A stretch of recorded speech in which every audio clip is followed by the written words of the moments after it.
तो जनाब last class में हमने फिक्सेशन ऑफ एलिमेंट्स तक देख लिया था। अब हम उससे आगे कंटिन्यू करते हैं। जनाब क्वेश्चन हमें कह रहा है कि भाई 7 बुक्स हैं हमारे पास और उनको अरेंज करना है। 7 books to be arranged if maths and chemistry are always together. इसका मतलब क्या है? इसका मतलब ये है कि मैथ और केमिस्ट्री का एक बंच बन गया। बंच बनने से मुराद मैथ और केमिस्ट्री एक दूसरे से जुड़ गए हैं। जब अरेंज हो रहे हैं तो एक दूसरे से दूर नहीं होंगे। तो इसका मतलब है मैथ और केमिस्ट्री को मैं एक एलिमेंट कंसिडर कर लूं और बाकी 5 एलिमेंट्स को मैं खुला छोड़ दूं, क्योंकि जहां मैथ जाएगा साथ में केमिस्ट्री जाएगा। अरेंजमेंट की बात कर रहा हूँ, जहाँ केमिस्ट्री जाएगा वहाँ साथ में मैथ जाएगा, तो ये as a single unit consider होंगे। तो जब कभी भी कंबाइन किया जाए दो या दो से ज़्यादा एलिमेंट्स को, तो हम उसको सिंगल एलिमेंट कंसिडर कर लेते हैं। तो जनाब ये कंसिडर हो गया सिंगल एलिमेंट। बाकी मेरे पास थे 5 एलिमेंट्स, तो कुल मिलाकर अब हो गए ये 6 एलिमेंट्स। लेकिन साथ में मैं 2 से मल्टीप्लाई करूंगा। मैं 2 से मल्टीप्लाई क्यों करूंगा? क्योंकि मैथ केमिस्ट्री और केमिस्ट्री मैथ ये खुद भी 2 तरीक़ों से अरेंज हो सकते हैं। तो जहाँ जहाँ math chemistry single unit count हो रहा है वो तो ठीक है, लेकिन खुद सारी अरेंजमेंट्स में मैथ केमिस्ट्री वाली अरेंजमेंट्स अलग होंगी और केमिस्ट्री मैथ वाली अरेंजमेंट्स सारी की सारी अलग होंगी।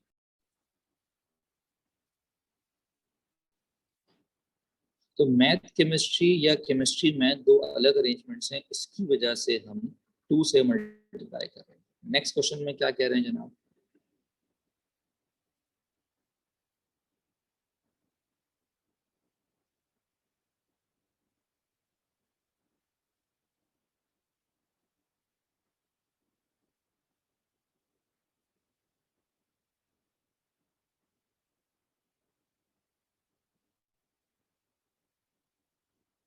क्वेश्चन में कह रहे हैं 7 बुक्स अरेंज करनी है हमें अगर मैथ फिजिक्स एंड केमिस्ट्री और ऑलवेज टुगेदर। तो अब हमारे पास जो बंच बनाना है हमें, वो मैथ फिजिक्स और केमिस्ट्री का बनाना है। तो मैथ फिजिक्स केमिस्ट्री हमने कंबाइन कर दिया।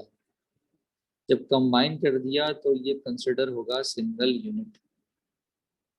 बाकी 4 एलिमेंट्स मेरे पास मिलाकर हो जाएंगे 5 एलिमेंट्स। तो जरा अब वैसे तो 5 फैक्टोरियल आंसर आएगा, और क्योंकि मैथ फिजिक्स केमिस्ट्री की अपनी भी डिफरेंट अरेंजमेंट्स होंगी, तो इसीलिए हम 3 फैक्टोरियल से मल्टीप्लाई करेंगे। क्योंकि मैथ फिजिक्स केमिस्ट्री खुद 3 एलिमेंट्स हैं और ये अपने आप में 3 फैक्टोरियल तरीक़ों से अरेंज हो सकते हैं। तो इसीलिए टोटल अरेंजमेंट को मैंने 3 फैक्टोरियल से मल्टीप्लाई किया, ताकि मैथ फिजिक्स केमिस्ट्री का मैं सेपरेट भी कंसिडर करूँ, वो 3 फैक्टोरियल होगा।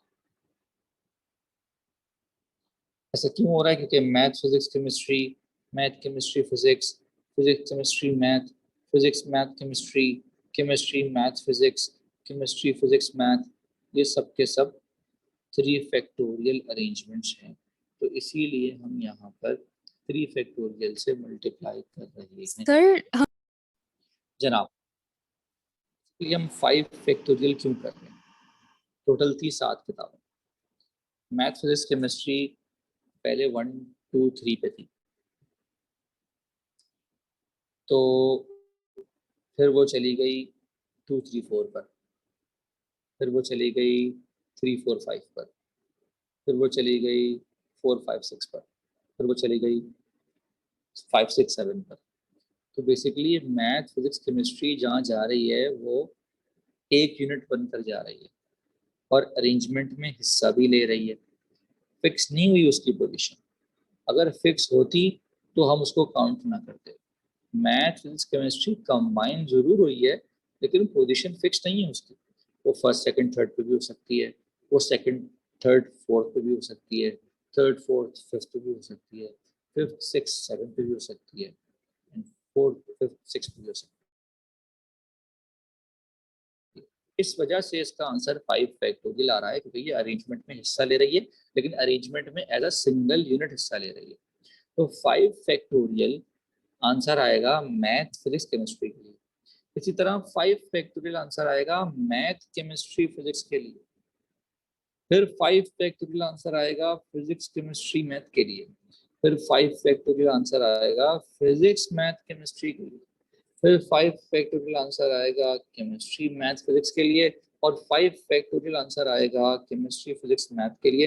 तो इन शॉर्ट हम अलग अलग अलग निकालने के बजाय हम एक ही दफा 3 फैक्टोरियल से मल्टीप्लाई कर देंगे तो हमारा करेक्ट आंसर आ जाएगा।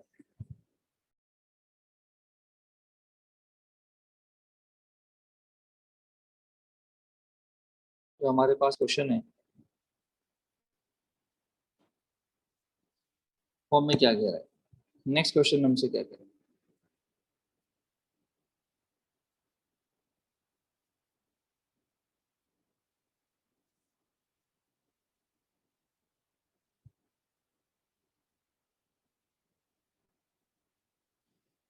क्वेश्चन में हमसे कहा जा रहा है आर नॉट टुगेदर। तो कह रहे हैं कि हमें 7 बुक्स अरेंज करनी है और math physics chemistry are not together. लेकिन नॉट टुगेदर हम डायरेक्टली नहीं कर सकते। तो रूल ये कहता है कि जनाब a प्लस ए कॉम्प्लीमेंट बराबर होता है टोटल के। ये कहो कि a यूनियन a कॉम्प्लीमेंट बराबर होता है यूनिवर्सल के। इस तरह की चीज सेट्स में हमने की हुई है पहले ओ लेवल्स में, कि अगर मैं a को a कॉम्प्लीमेंट के साथ कंबाइन कर दूं तो मुझे कंप्लीट सेट मिल जाता है। बिल्कुल ऐसे ही कि भाई अगर 6 में से 2 ग्लास टूटे हुए हैं तो 4 जोड़े में। मैं आपसे कहूँ जनाब कि लेट से मेरे पास 500 जीबी की हार्ड ड्राइव है, 300 जीबी भरी हुई है, तो ऑब्वियसली 200 जीबी खाली है। मैं आपसे कहूँ 30% चांस है बारिश होने के, तो ना होने के 70% है। तो बिल्कुल ऐसे ही यहाँ पर भी यही कॉन्सेप्ट है कि अगर मैं 3 बुक्स टुगेदर रखूँ प्लस मैं 3 बुक्स टुगेदर ना रखूँ, तो ये बराबर होगा टोटल अरेंजमेंट्स के। तो 3 बुक्स टुगेदर कैसे रखते हैं उसकी अरेंजमेंट तो मुझे निकालना आती है, अभी निकाल के भी सिखाई। 5 नॉट टुगेदर निकालने के लिए मैं 3 बुक्स टुगेदर जो इधर लेफ्ट साइड पर प्लस हो रहा है, मैं उसको राइट साइड पर ले जाकर माइनस करा दूंगा।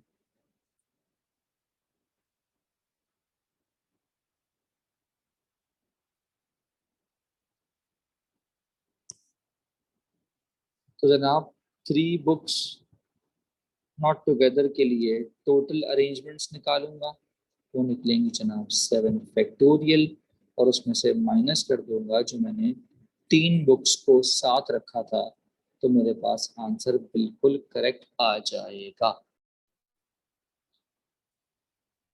जनाब ये हमारे पास पास पेपर का क्वेश्चन है। तो कह रहे हैं Richard has 3 blue candles, 2 red candles and 6 green candles.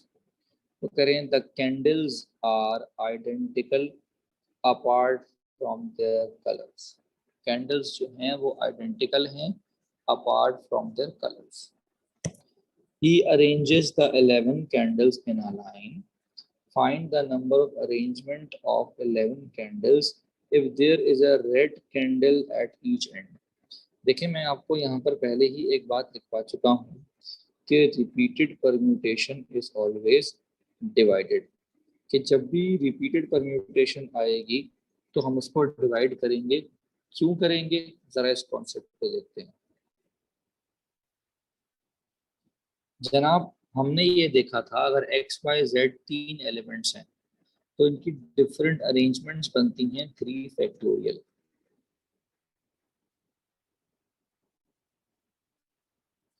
अगर एक्स वाई जेड 3 एलिमेंट्स हैं तो इनकी 6 डिफरेंट अरेंजमेंट्स बनती हैं।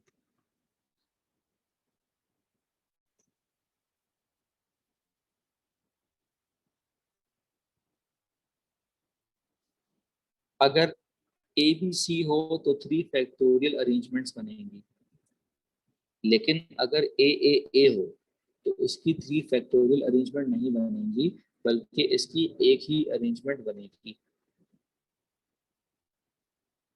अगर ए बी ए है तो ए बी ए में बी ए ए और ए बी 3 अरेंजमेंट्स बनेंगी।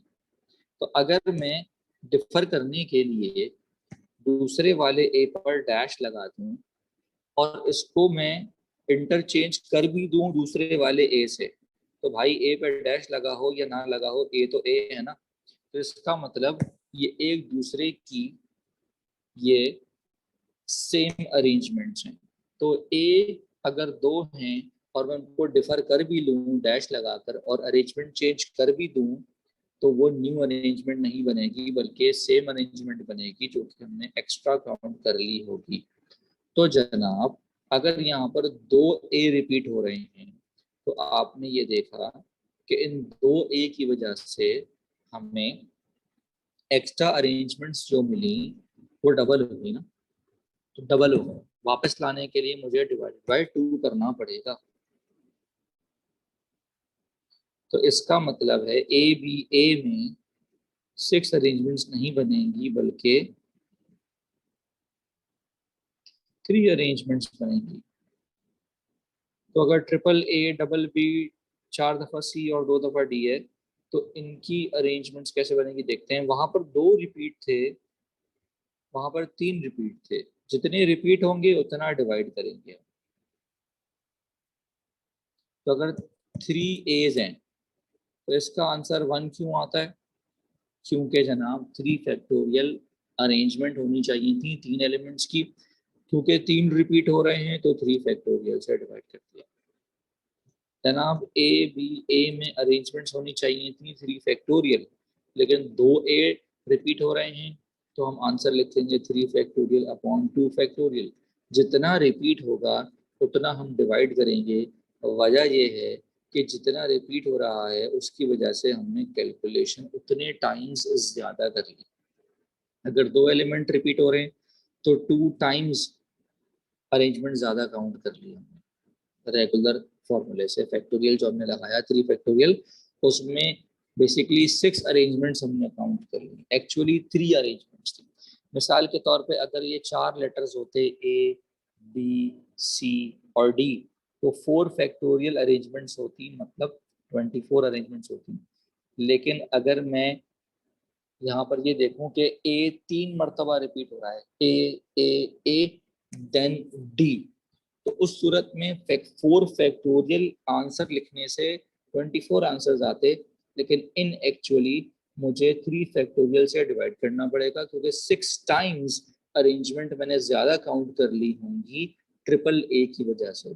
तो ट्रिपल ए की अपनी अरेंजमेंट जो कि 3 फैक्टोरियल है, मैं उससे डिवाइड करूँगा। तो इन शॉर्ट जब भी कोई रिपीटेशन आएगी तो उस अरेंजमेंट से मैं डिवाइड करूंगा। जैसे कि यहाँ पर 11 फैक्टोरियल लिखा मैंने, क्योंकि 11 एलिमेंट्स हैं और जितने रिपीट हो रहे हैं उन सबको मैं एक एक करके डिवाइड करता चला गया।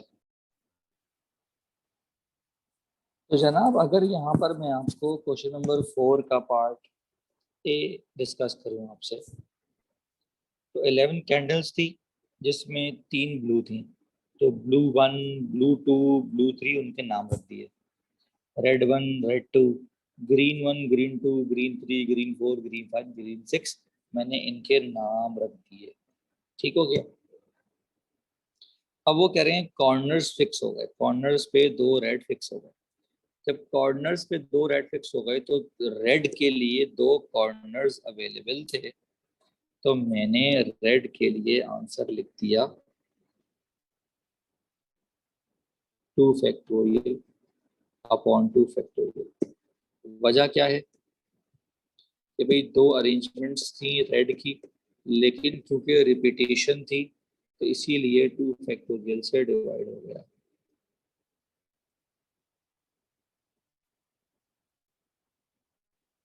ठीक होगी जनाब बात।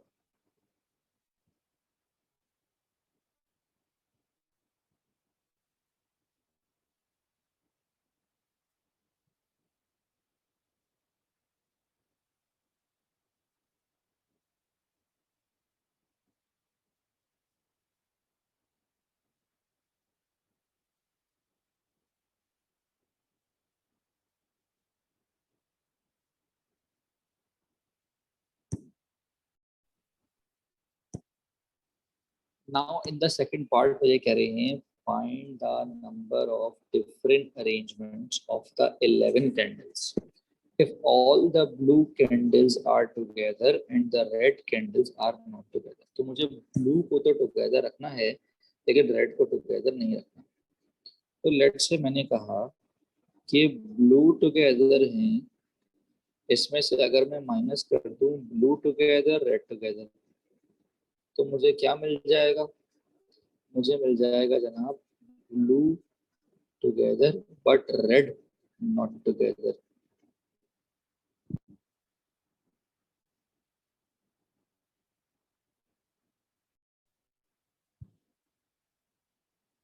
जनाब अगर ब्लू मुझे टुगेदर रखने हैं तो 3 ब्लू हैं, बाकी कुछ भी हों, तो 2 रेड और 6 ग्रीन है बाकी, तो ये बन जाएंगे 9 एलिमेंट्स।